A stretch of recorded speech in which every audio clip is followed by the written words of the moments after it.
የሚዋደዱ ሰዎች አንድ ላይ ሲሆኑ እናንተ ቅናት መንፈስ ይገላችኋል ልበል? ኧረ ቢስሚላ። ሰላም ጤና ይስጥልኝ። በመላው ዓለም ለምትገኙ የሌላ ግሮስ ቤተሰቦች እንዴት ናችሁ? ደህና ናቸው ወይ? ሰላም ፍቅር አብዝቼ ለእናንተ እየተመኘሁም ዛሬም ደግሞ በአዲስ ነገር ብቅ ብያለሁኝ። ቤቴ ላይክ፣ ሼር፣ ሰብስክራይብ እያደረጋችሁ ውዶቼ፣ አንዳንድ ጊዜ ሰውን መደገፍ ጥሩነት ነውና ማሮቼ ፍቅሮቼ ደግፉኝ፣ ከኔ ጎን ሆኑ። በነገራችን ላይ እኔ የምለው ውዶችዬ፣ ሰው የሚዋደዱ ሰዎች አንድ ላይ ሲሆኑ ሰው ያበሳጨዋል ልበል፣ ያናድዳሉ ልበል፣ ሰው ለማጣላት የማያደርጉ ጥረት የማያደርጉ ነገር የለምና ትላንትና አይተናል። አብዛኛው ሰው ሚዲያው እየተቀባበለ የተደረገው ቪዲዮ አይታችኋል ብዬ ተስፋ አደርጋለሁኝ። እኔም 2 ደቂቃ ነው 1 ደቂቃ ሰርቼላችሁ ነበር፣ ነገር ግን ቪዲዮ አላስገባሁኝም። በጣም የምጠየፈው ነገር በሰው ላይ እንደዚህ ይሄን ያክል መውረድ፣ ይሄን ያክል መስቀጥ፣ ሰው ያላደረገው ነገር አድርገሃል ብለው በድብቅ ካሜራ የተቀረጸ ቪዲዮ አብርሽና ፍቅር መኪና ውስጥ እየተሳሳሙ ምናምን ተብሎ የተደረገው ቪዲዮ በጣም ነው ያስጠላኝ። ሀቂቃ እኔ አብርሃም እንደዚህ ያደርጋል ብዬ አልገምትም። በጣም ነው ግን የሚያስጠላው።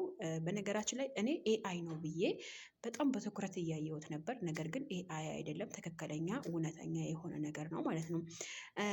አንዳንድ ጊዜ በነገራችን ላይ የምናየው ነገራቶች በኤአይ የተሰሩ፣ በአሁን ሰዓት በሚዲያው የሚካሄደው ነገር በኤአይ የተሰራ ቪዲዮ፣ አሁን ምሳሌ ብዙ ልጆች በኤአይ የተሰሩ ያልሆነ እውነተኛ ያልሆነ ሀሰት የሆነ መረጃ እየወጣ ይገኛል። ነገር ግን እኔ የአብርሽ ነገር እስካሁን ነገር አልተዋጠልኝም። ለምን ሰው ለማጣላት ሄርሜላና አብርሃም ለምን አንድ ላይ ሆኑ?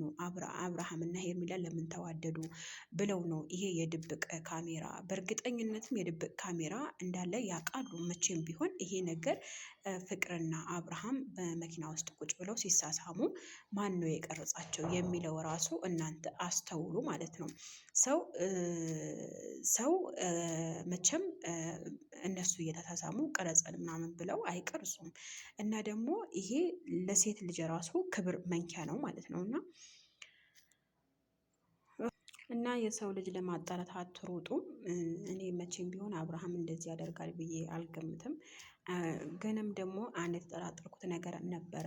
አሁን ትላንትና ይሄ ሁሉ ሰው ያ ቪዲዮ እያንሸራሸረው እየሰራበት ነበርና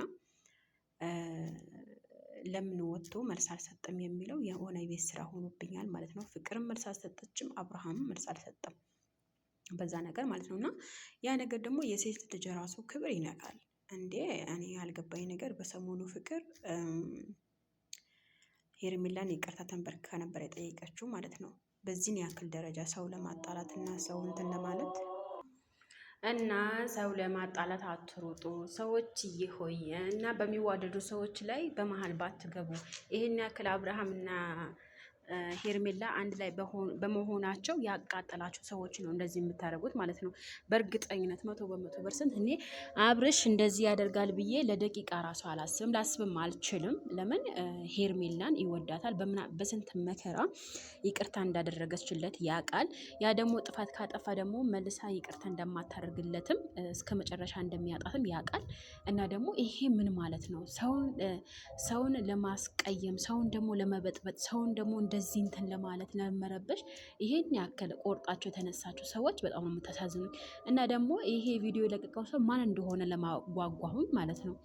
ሀቂቅ ብዙ ሰው እየተቀባበለው ነበረ። ቲክታክ ላይም እየተቀባበሉት ነበረ፣ ዩቲዩብ ላይም እየተቀባበሉት ነበረ።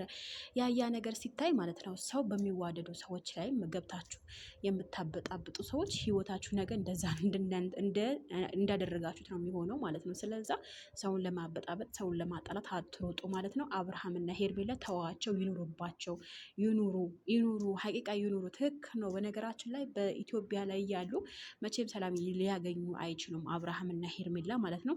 እንደውም ርቀው ህይወታቸው ቢጀምሩ ባይ ነኝ። ውዶች እናንተስ ምን ትላላችሁ በዚህ ሀሳብ?